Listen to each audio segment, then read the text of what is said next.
Concierto número 1, la primavera, las 4 estaciones. Nos acompaña Antonio Vivaldi para este programa en el ciclo llamado Hablemos de vasijas y de pájaros.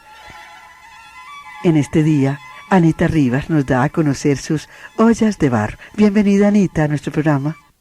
Marga, muchas gracias a ti por invitarme y confiemos en que estos programas sirvan de motivación tanto en el campo de la ornitología, que fue lo que hizo mi hija, como en el campo de la cerámica, que es una cosa tan bella, una herencia tan hermosa que nos dejaron nuestros antepasados.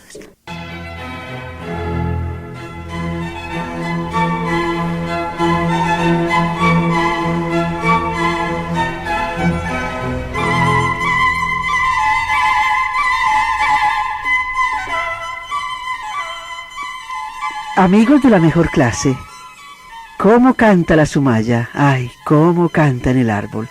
Federico García Lorca, Romance de la Luna Luna.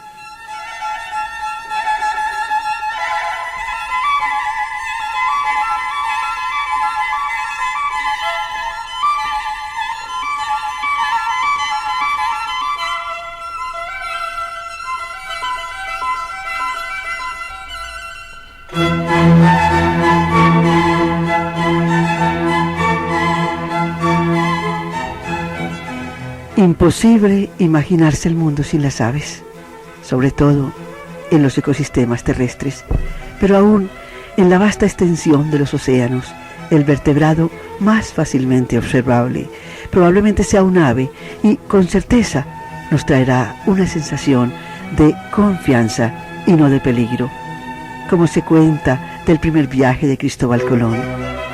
Después del hombre, las aves son los vertebrados terrestres mejor adaptados al ambiente de la Tierra, a juzgar por su gran diversidad de especies. De hecho, solo son superadas por los peces, pero debe considerarse que estos tienen un espacio mucho mayor para vivir y llevan mucho más tiempo de existencia en el planeta. Las aves perciben el mundo de forma muy parecida a como nosotros lo hacemos, un mundo de color y sonido, y cuidan de sus crías. Y en el caso de los pájaros, aprenden a vocalizar a través de un proceso complejo similar a nuestro aprendizaje.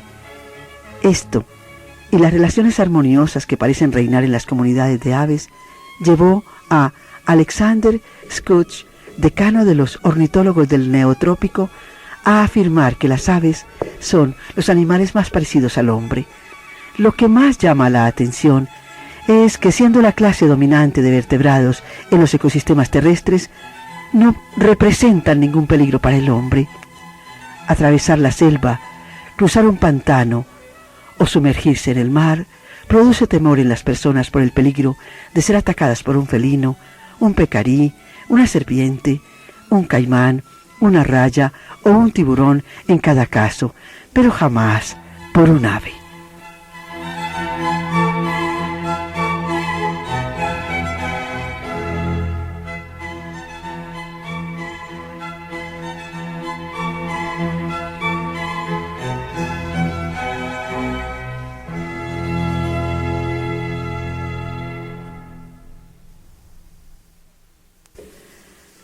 Nuestra amistad con las aves viene de antiquísima data, se pierde en nuestra propia memoria.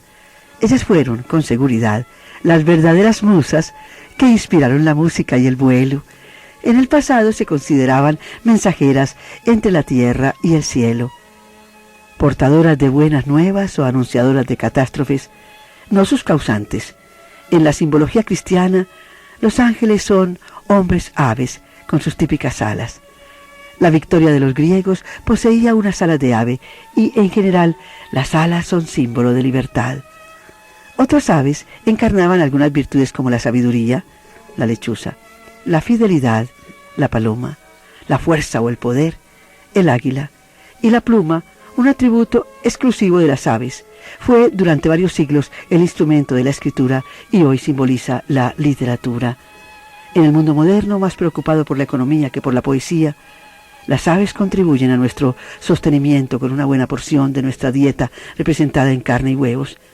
Pero más allá de esta cuota tangible, las aves hacen un valioso aporte a la sostenibilidad del ambiente terrestre, ocupando nichos claves en todas las cadenas tróficas, actuando como reguladores de las poblaciones de otros organismos a través del control de invertebrados y de otros vertebrados, eliminando cadáveres y otros desechos, dispersando semillas y polinizando flores.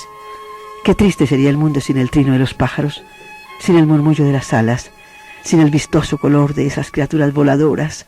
Sin duda, entre todas las clases que constituyen los vertebrados, las aves son, para nosotros, los más amigables. Tomás Cuadros, Sociedad Antioqueña de Ornitología.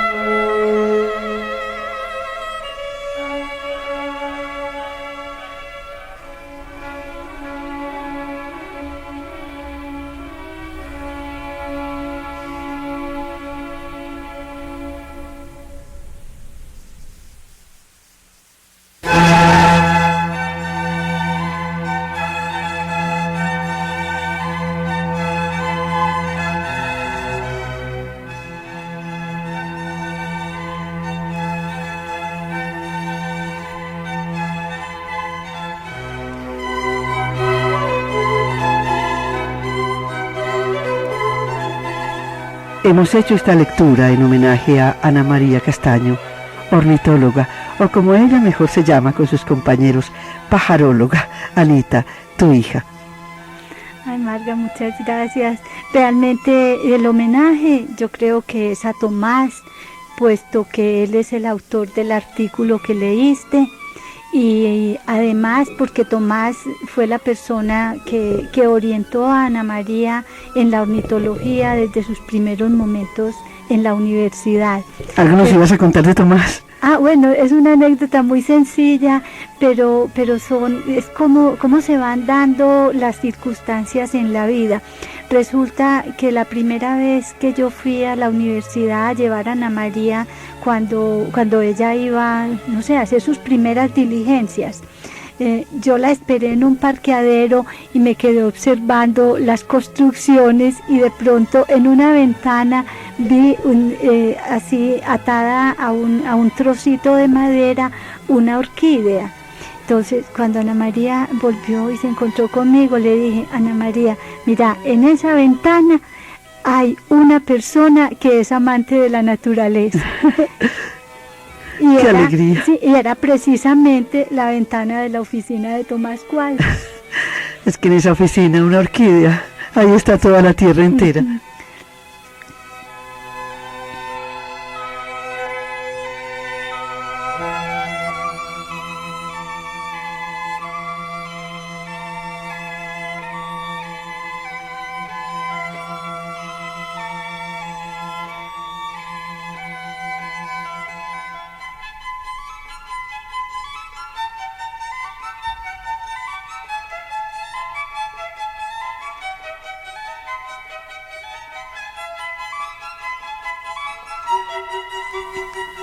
Anita, bueno, ¿cómo te sientes con una hija ornitóloga?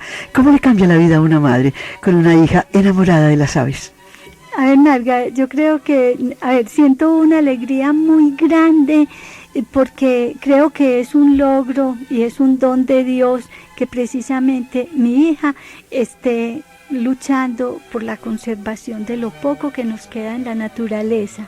Pero realmente para mí tampoco fue una sorpresa, porque toda la vida he sido muy amante de las plantas. Siempre en mi casa había plantas, siempre había flores, siempre había en el balcón de la casa alimento para las aves. Entonces yo creo que sí, mis hijos crecieron en ese ambiente. Entonces no fue una sorpresa, pero sí es una alegría muy grande, y se la agradezco a Dios y a la vida.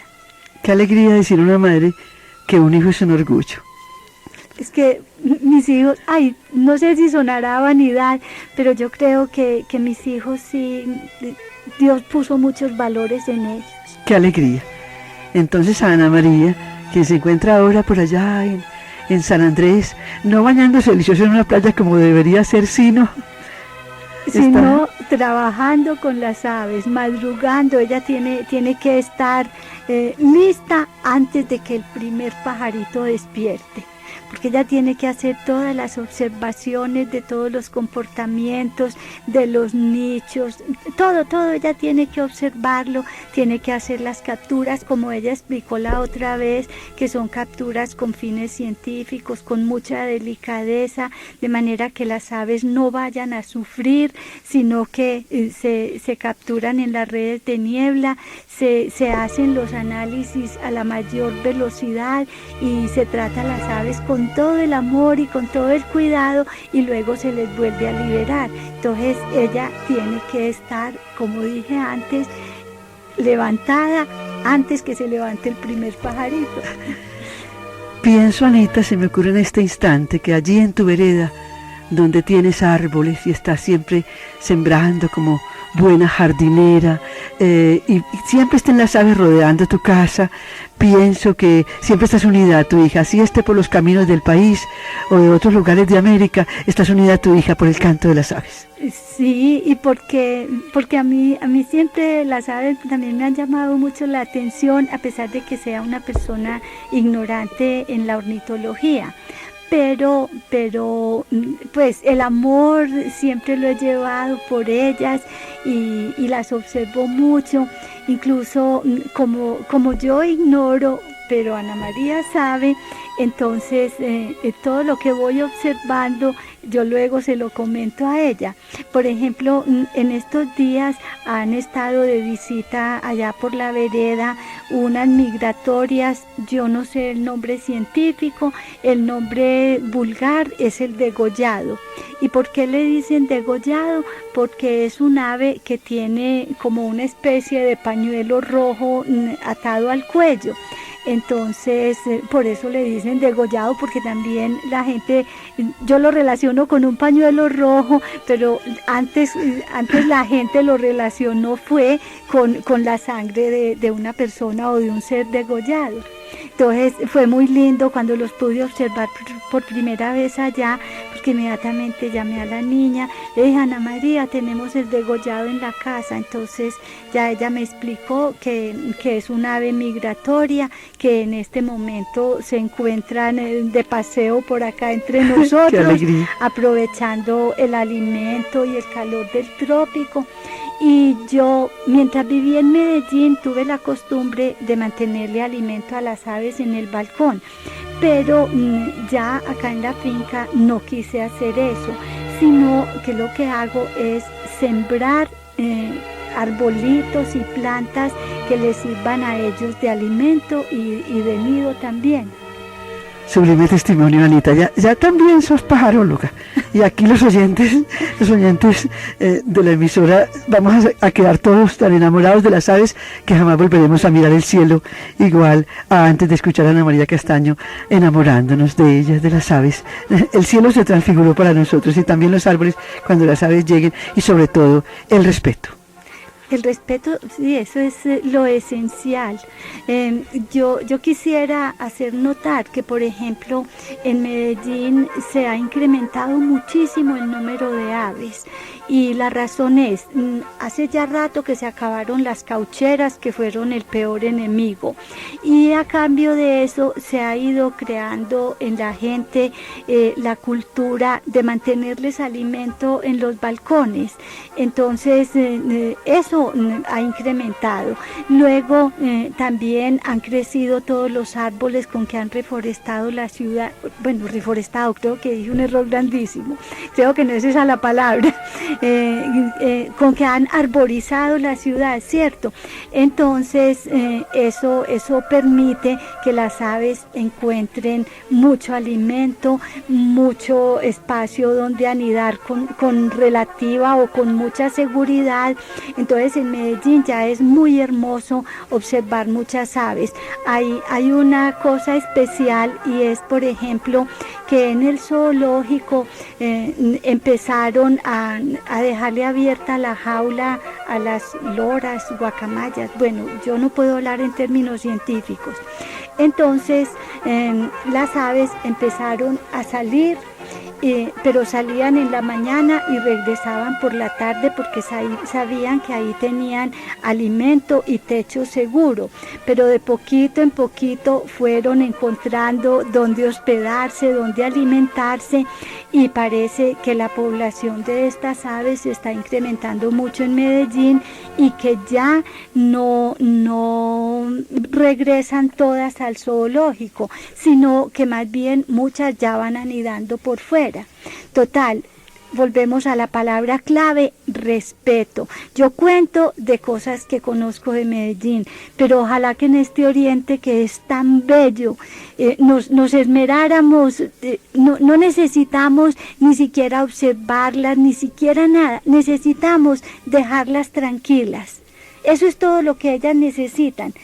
Hay una frase en alguna publicidad de Corantioquia que dice: dejémoslos volar libres. Si practicamos eso, si dejamos que las aves vuelen libres, ellas hacen por sí mismas todo lo demás. Federico García Lorca, Romance de la Luna Luna. ¿Cómo canta la sumaya? Ay, cómo canta en el árbol.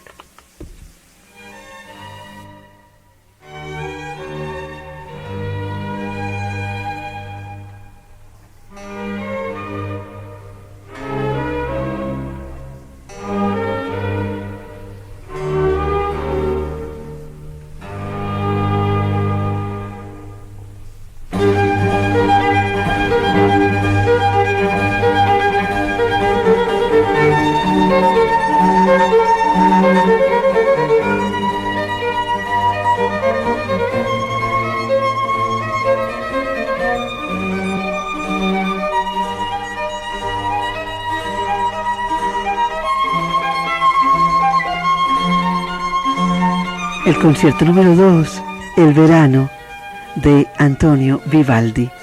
Alumbra y aroma nuestro programa, Anita. Bueno, ahora vamos a ir a tu infancia. Estamos en este instante en la compañía gratísima y sintiéndonos muy honrados porque nos acompaña una de las mejores ceramistas de nuestro país y de Latinoamérica. Anita Rivas está ya consagrada en nuestro país en su arte y por eso es que ella está en nuestro programa, en Hablemos de Vasijas y de Pájaros, porque es una hacedora de vasijas. Pero quiero irme, Anita, allá a las riberas del río Tapartó. Vamos a comenzar una historia maravillosa de vida. Muchas gracias, Marga. Sí, realmente pues mis raíces están en el suroeste, en Andes. Yo nací en el campo, como tú dices. A mucho honor. Y a mucho honor porque además pues creo que el suroeste es una zona privilegiada. Me tocó nacer a la orilla del río Tapartó. Ah, eso sí. Una región espectacular. ¡Qué poesía! En naturaleza. Yo espero que la hayan conservado porque ya son muchos años sin ir por allá, pero como cosa especial hay que mencionar los chorros del río Tapartó, porque el río nace en lo alto de la montaña, entonces al descender hay un sector muy pendiente donde hace unos chorros y unos pozos espectaculares. Bueno, de ahí ya pues rápido me tocó ir a vivir ya a la población. Ah, pero si no mencionamos al papá y a la mamá, yo no estoy completa. ¿Qué quiere? Ah, bueno, mi los papá, nombres de Ricardo Rivas, mi mamá Domitila Uribe, mi mamá descendiente de los fundadores, o no propiamente de los fundadores, de las primeras personas que fueron a vivir a Andes. Se cuenta, pues estoy recordando ahora de la historia de Andes, que nos contaban que la primera bestia la llevó a Andes don Pedro Aramburo, uno de los antepasados de mi mamá, y los indígenas no allá, en otras partes del mundo conocían las bestias, allá no las tenían, entonces contaban que al ver a los hombres a caballo, los indígenas salían despavoridos creyendo que era un animal con dos cabezas, sí. Bueno, entonces, pero quisiera volver al río Tapartó, claro, que tiene otra cosa espectacular, que son las piedras. El río tiene algunas piedras muy grandes que están ancladas en el fondo, pero igual hay muchas piedras que van rodando con la corriente. Yo no soy geóloga, pero he oído que allá hay mucho una piedra que se llama granodiorita. A los geólogos les pido perdón si estoy equivocada, pero estas piedras con el movimiento, con la corriente, se van labrando y van tomando forma esférica y son salpicaditas de puntos negros. Para mí esas piedras son hermosas. Y esas piedras son de tus primeras visiones para enriquecerte. De mis primeras visiones, claro. Sí. Y también recuerdo mucho y me siguen pareciendo preciosas las piedras del río San Juan, que estas sí son grandes moles ancladas al cauce, y resulta que con la fuerza del agua, el agua ha ido modelándolas y hasta convertirlas en algo que yo considero que fue mi primer contacto con la escultura, porque siempre que viajábamos a Medellín cuando yo estaba niña, yo procuraba que mi puesto en el carro fuera del lado derecho, en la ventanilla, porque así alcanzaba a verlas. Y todavía... Estando muy niña. Estaba muy niña. Encantada con mirar las piedras. Estoy hablando de historias anteriores a mis 10 años. Entonces, sí, era una fascinación lo que ejercían sobre mí esas tallas en esas piedras, esas concavidades. Inclusive algunas llegaban como a tener perforaciones y entonces el agua se mete por entre la roca. ¡Ay, qué hermosura! Eso es un espectáculo que ojalá lo conservemos. ¿De dónde a dónde podemos observarla? ¿Vamos por la carretera, por cuál camino? De pronto yo no puedo precisar mucho el sitio, pero hay un punto de referencia que creo que vale, y es el río Barroso. Que desemboca en el Cauca, digamos. El San Juan también va al Cauca. Perdón, que el Barroso desemboca en el San Juan. Y el San Juan va al Cauca. Juan desemboca al Cauca en Bolombolo. Pero alrededor de más o menos de donde desemboca el río Barroso, creo que están las piedras más bellas. Pero eso es un recorrido que deberíamos todos hacerlo a pie, con tiempo y con cámara.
Estamos en Andes, Anita, y nos han mencionado un pueblo maravilloso como es el pueblo indígena. Es que tuviste ese acercamiento. A ver, Marga, también igual que mi primer contacto con la escultura fueron las piedras del río San Juan. Mi primer contacto y mi primera emoción con la cerámica es el recuerdo de los indígenas en Verá, de Cristianía, que especialmente las mujeres indígenas, que eran las que se encargaban de vender sus obras, ¿cierto? Entonces ellas salían los domingos al mercado de la plaza y para mí era un embeleso, ¡ay, qué una alegría! locura. ¡Qué recuerdo!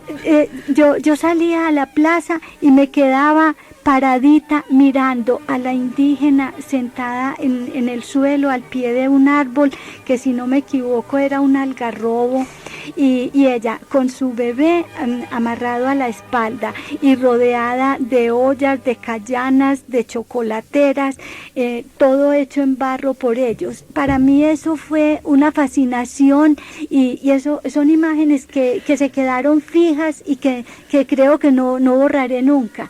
Entonces también ocurrió que las monjas nos llevaban a evangelizar, lo digo entre comillas, a evangelizar a los indígenas allá en Cristianía. Entonces, claro, yo me pegaba de ese paseo, pero era por la emoción que me producían a mí ellos y por la emoción de verles todas las ollas, eso allá lleno de ollas, eso era una cosa para mí espectacular. Claro.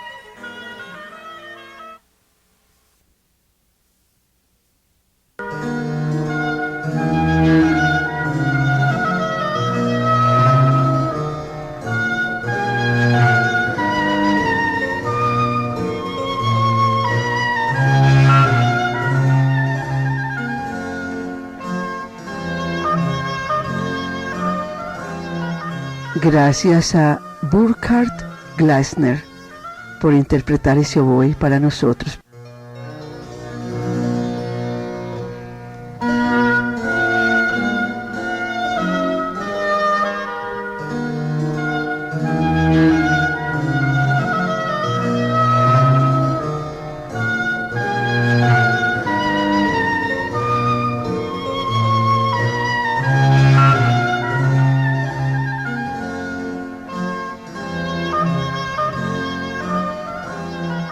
Gracias a Burkhard Glasner por interpretar ese oboe para nosotros, por hacernos emocionar con la música del oboe, la sonata para oboe. Tiene también viola da gamba y clavicordio. Qué música tan hermosa, Anita, para seguir en Andes viviendo un poquito. Tú escogiste a Antonio Vivaldi para que nos acompañara en esta entrevista tan grata, en esta charla, en esta conversación del arte y del espíritu. Entonces, pues, no sé, regresamos a Andes otro poquito. Por favor, que estoy en el mercado, Bueno, pero realmente sí, mi primer contacto espiritual fue ese, el estar observando esos trabajos de los indígenas. No, yo me embobaba sencillamente. Entonces, en cualquier momento fuimos a pasar vacaciones a una finca por el corregimiento de Santa Rita. Y como las cosas se van proporcionando, Dios va poniendo los medios. Resulta que la casa de nosotros quedaba así en una ladera, pero en la parte de abajo había arcilla. Yo en este momento pienso que era una arcilla más bien como caolín, ¿cierto? En todo caso, no sé por qué motivo, mi papá bajó conmigo y sacó arcilla de la tierra y me la entregó. Entonces yo empecé por imitación y creo que por emoción, a hacer, pero en miniatura, a mi tamaño, las mismas cosas que yo veía que hacían los Por ahí indígenas. tenía 7, 8 años, menos. Quizá menos, yo creo que por ahí. Dejémoslo de 5. Yo creo que por ahí sí. Sí. En todo caso, yo hacía las mismas, las ollitas, las olletas, las cañanitas, pequeñitas, y como no sabía qué pasaba con la arcilla, entonces yo las ponía a secar en el corredor de la casa, en la baranda. Pero entonces, ¿qué ocurría? Lo que ocurre lógicamente con la arcilla si uno no la maneja correctamente. Pues si había mucho sol, entonces se partían, se cuarteaban y se perdían. Si de pronto llovía, se deshacían. Pero igual había días que las cositas que yo hacía sí se salvaban. Entonces ahí venía la otra diversión, que era que por las tardes entonces nos íbamos a recoger leña y armábamos una fogata, y mi papá me ponía las vasijitas ahí en el piso y luego las cubríamos con leña y armábamos la fogata, y eso era una diversión hasta que se acababa el fuego. Entonces ya nos íbamos a acostar. Al día siguiente, por la mañana, íbamos con unos palitos removiendo las cenizas y sacando las piececitas ya quemadas. Qué disfrute, qué recuerdo. Un recuerdo precioso, precioso. Imposible de no narrarlo a nuestros oyentes, porque así nos aproximamos en este diálogo a lo que se va a constituir en una forma de tu vida espiritual para siempre, en otra alma. Una forma de vida espiritual.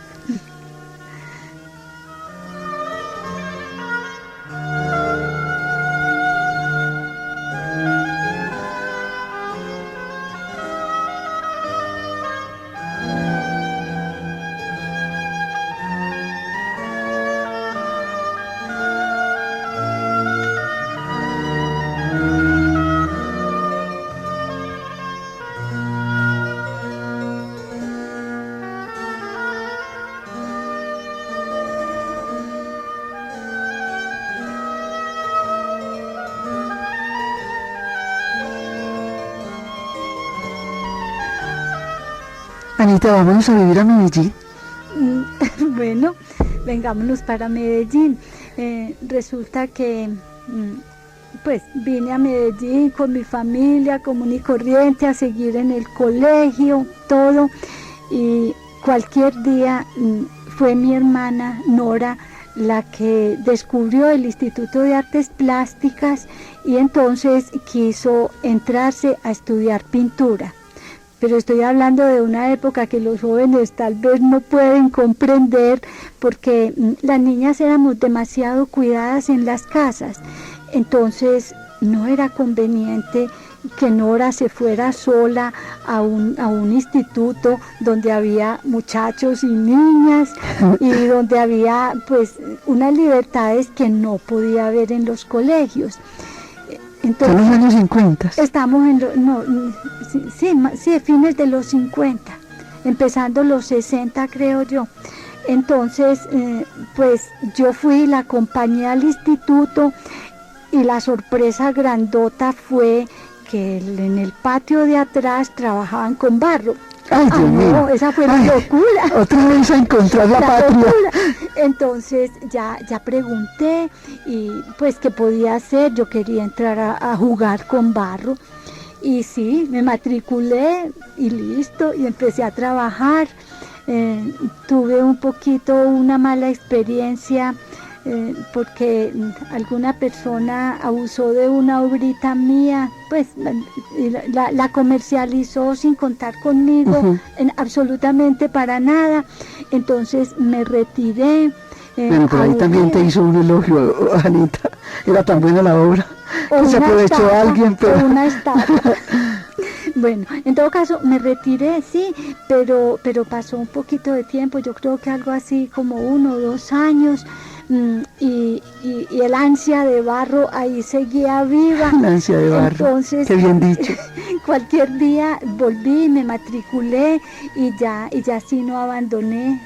Allá mi primer profesor fue Argemiro Gómez, que fue una persona que transmitía un amor tan grande por esa arcilla, y que ya yo creo que él me aclaró un poquito por qué era esa fascinación que yo sentía con la arcilla elaborada, o pues con las vasijas elaboradas por los indígenas.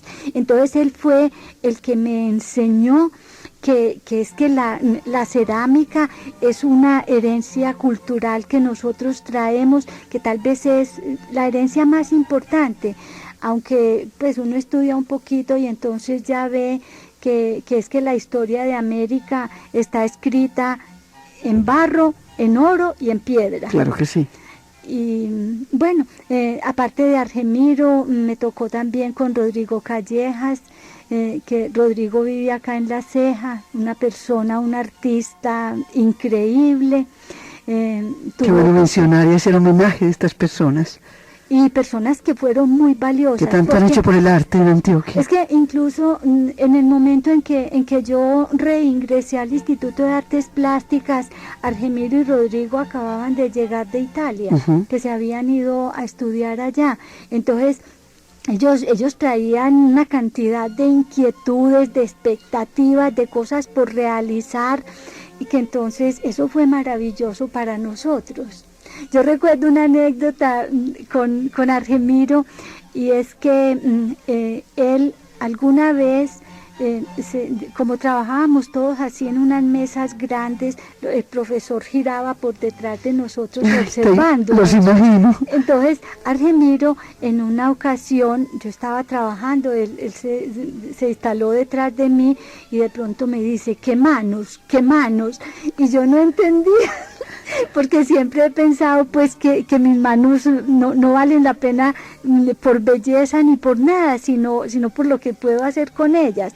Entonces yo no entendí el mensaje. Qué bueno que te lo dijo Anita, qué alegría que te dijeron eso en ese momento, así tú no te lo creyeras y lo que fue. No, es que el mensaje era que yo tenía capacidad en las manos, ¿cierto? Y las manos son el símbolo del ser humano a través de toda su historia. ¿Tú te imaginas cuál sería el primer ser que miró sus propias manos de frente y que con tanta maravilla se ha hecho con las manos? Se ha cantado mucho en poesía a las manos, porque cuánto merecen las manos de ser, míratelas, ellas son las artífices de tanto arte que has hecho para el regocijo nuestro. Pero es que es muy lindo uno ver o llegar a este punto en que yo ya sé que lo que pienso en barro lo realizo. Es decir, que mis manos le obedecen plenamente a mi pensamiento. Esa es una cosa muy bella. Es un don de Dios. Claro que sí.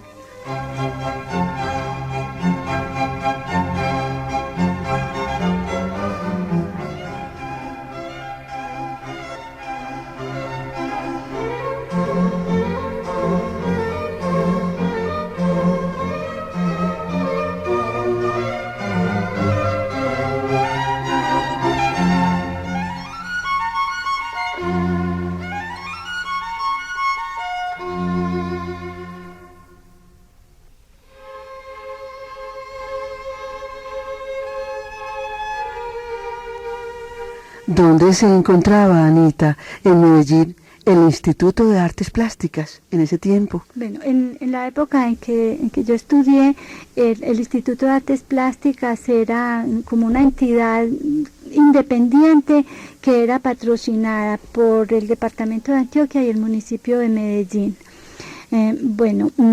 Llegó un momento, y no puedo precisar fechas, pero en la historia existen. Llegó un momento en que la Universidad de Antioquia necesitó ampliarse, y fue cuando construyeron la ciudad universitaria. Para eso hubo préstamos internacionales, porque eso era costosísimo, y uno de los requisitos fue que la universidad debería tener una facultad de artes, que en ese momento no existía.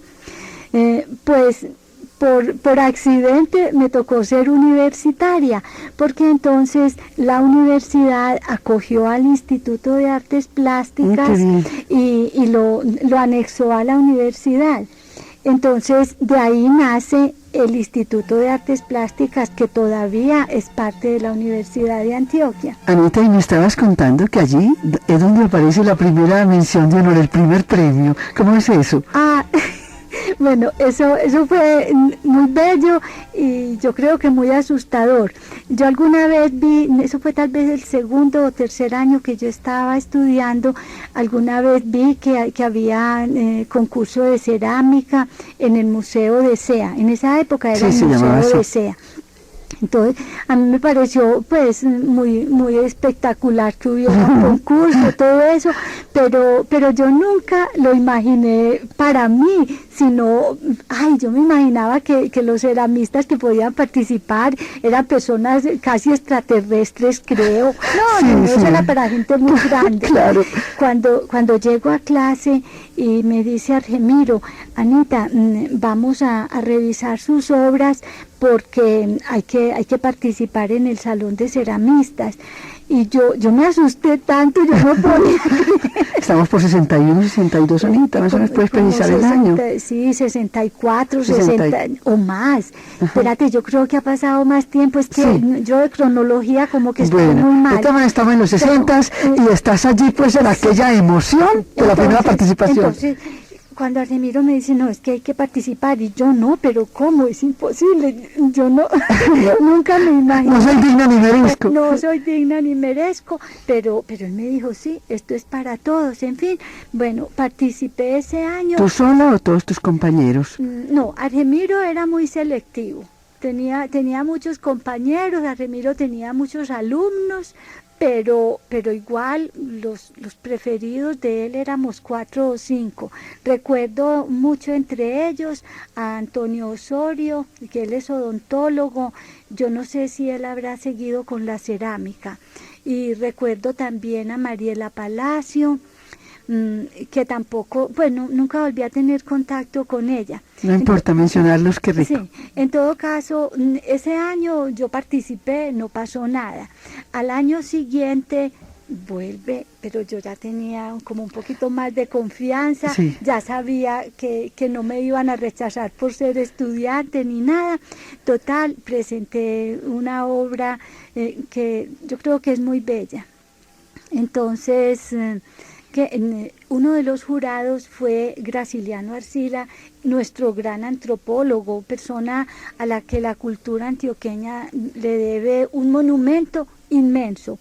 Yo en mi alma se lo tengo. Qué bien mencionas. Entonces, Graciliano, como te decía, fue uno de los jurados y yo gané el segundo premio. Pero yo no conocía a nadie, yo todavía era pues muy poquita. Entonces, cuando estábamos después de la apertura y de lectura del acta y de entrega de premios, entonces ya fuimos a recorrer la exposición. Yo veía a un grupo al que un señor les explicaba alrededor de mi obra. Ay, Dios mío, qué susto. Sí, yo no, pero yo era tan inocente, tan bobita. Que no pensaba nada, sino que me acerqué, en fin, y de pronto se llamaba la directora del museo, se me olvida en este momento, pero lo voy a recordar más tarde. La directora se acercó y le dijo, Graciliano, Anita es la autora de la obra. Entonces, Graciliano me abrazó, me estimuló muchísimo. Dios mío, claro, qué comienzo. Recuerdo algo tan bello de él que me dijo, si usted le corta la boquita a esta pieza 1 milímetro más arriba o más abajo, la daña. Dios mío. Entonces, bueno, sí, fue pues un impulso y un estímulo increíble. Porque entonces yo ahí ya empecé como a sentir algo diferente. Esto tiene un valor, lo que hago tiene un valor. Sí, y que las otras personas podían apreciar mi trabajo, eso es muy lindo. Y sobre todo que hubiesen existido en nuestra ciudad y siguen existiendo, existirán siempre, personas que sepan mirar, para las cuales fue hecha esa obra. Almas a las cuales llegue la obra de arte. Y ya me acordé del nombre de la directora del museo, era Carmen Salazar. Ah, sí, claro.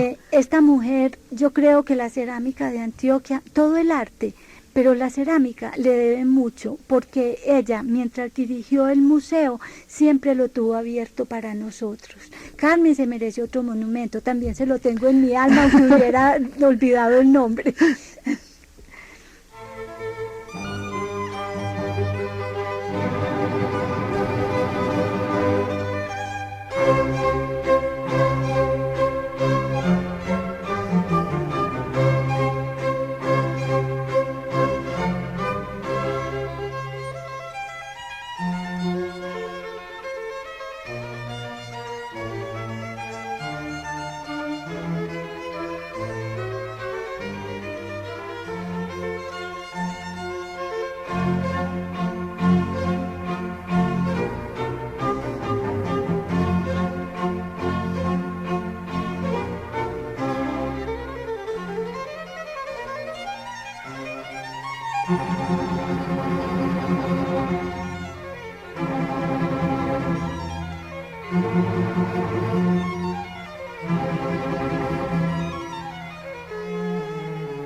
Anita, qué alegría hacer un homenaje de mencionar a estas personas: Carmen Salazar, el maestro Graciliano Arcila, Rodrigo Callejas, gente del arte, gente de la cultura, gente de la elevación espiritual.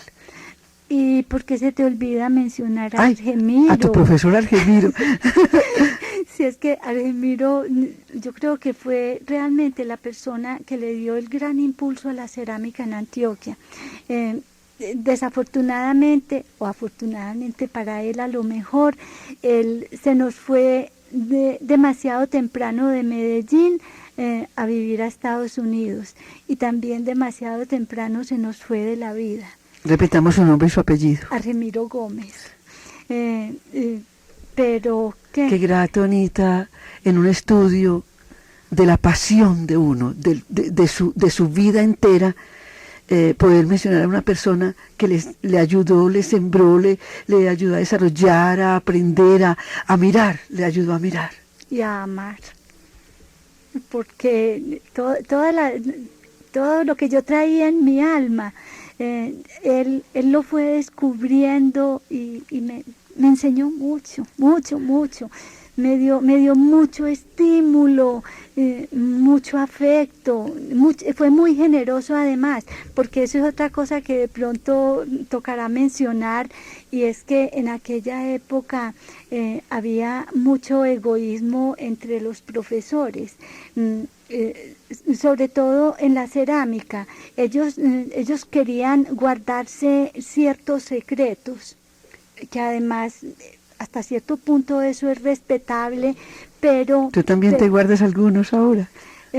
Hay secretos que lo sabe mi hija, pero que yo tampoco se los doy a todo el mundo. Mira. Pero eso es un... Son descubrimientos muy personales, muy esenciales del arte. A ver, puede que ni sean descubrimientos, yo creo que en la vida todo está descubierto. Modos de hacer la obra. Modos de hacer que de pronto... Yo los estimo mucho. Entonces, y con la cerámica hubo una cosa muy grave, y es que empezó, digamos, alrededor de la avenida de Argemiro y de Rodrigo de Italia, empezó un crecimiento vertiginoso de la cerámica nuestra. Y había mucho impulso, mucha creatividad, muchas ganas de hacer cosas bellas, de hacer cosas originales, de no caer como en la rutina, en lo del consumo diario, sino de elevar este arte. Pero después vino una decadencia muy fuerte. Eso fue una caída pues en picada.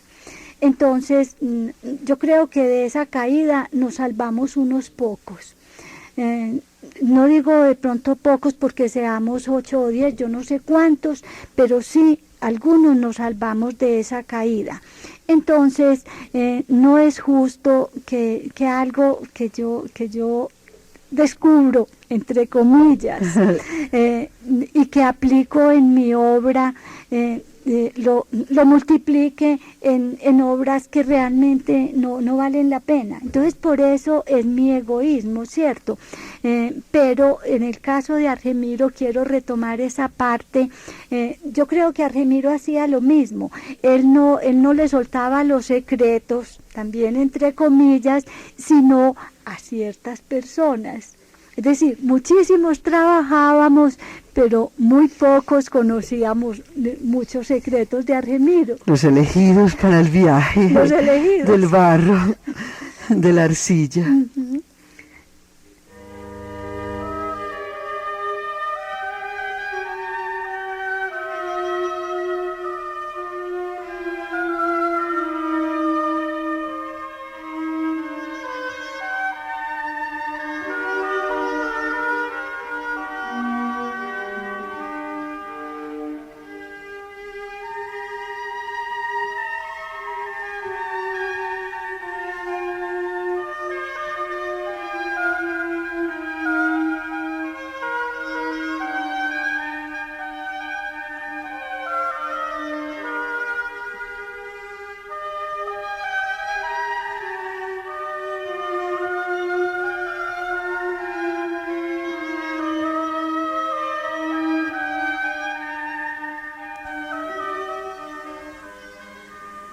Es el largo del concierto para oboe de Antonio Vivaldi.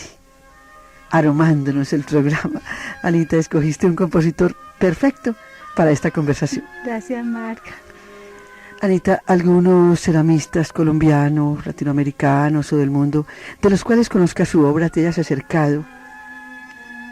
A ver, pues yo pienso en los nuestros, porque es que no sé, es la herencia de nosotros. Entonces pienso más en los nuestros. De pronto yo nunca he pensado como mucho en la internacionalidad de la cerámica, a pesar de que la cerámica es un arte universal y que aparentemente el ser humano la ha practicado, yo no sé cronológicamente, entonces digamos de tiempos inmemoriales. Pero, por ejemplo, me gustaría mucho hablar de Cristian Restrepo, que fue mi alumno en Bellas Artes. Sí. Y que cuando yo me retiré de Bellas Artes, él continuó la labor que veníamos desarrollando allá. Desafortunadamente, pues Cristian también se nos fue muy pronto de este mundo. Él murió hace, no sé, unos 3 años, 4, no puedo precisar. Pero a Cristian se le debe el haber continuado con esa semilla que sembré en Bellas Artes. Y él la continuó, la cultivó y puede que hasta la mejoró. Porque normalmente el alumno siempre supera al maestro. Eso siempre esperamos. Sí. ¿Posee el Museo de Antioquia alguna de las obras de Cristian? Sí, Marga, el museo tiene... Y espero que lo haya conservado con tantos cambios que han ocurrido, pero el museo tiene una colección de piezas nuestras. Teresita Peña, que fue otra de las directoras, fue una persona que se interesó también mucho en que en los salones de ceramistas, en las premiaciones, dejáramos obras allá. Yo recuerdo, por ejemplo, que en el museo debe estar alguna pieza de Julio César Fernández, alguna de Yomaira Posada, alguna de Inés Salazar también. Hay 3 obras mías. No sé, no conozco en este momento qué habrá pasado con ellas, porque estuvieron en bodega mucho tiempo y no sé en el momento qué habrá, pero sí sería muy lindo que el museo hubiera conservado esas obras. Qué pena olvidar a los otros que también tienen obras allá y que fueron aquí, donadas al museo, pero por solicitud de las directivas, porque eran obras que habían adquirido premios.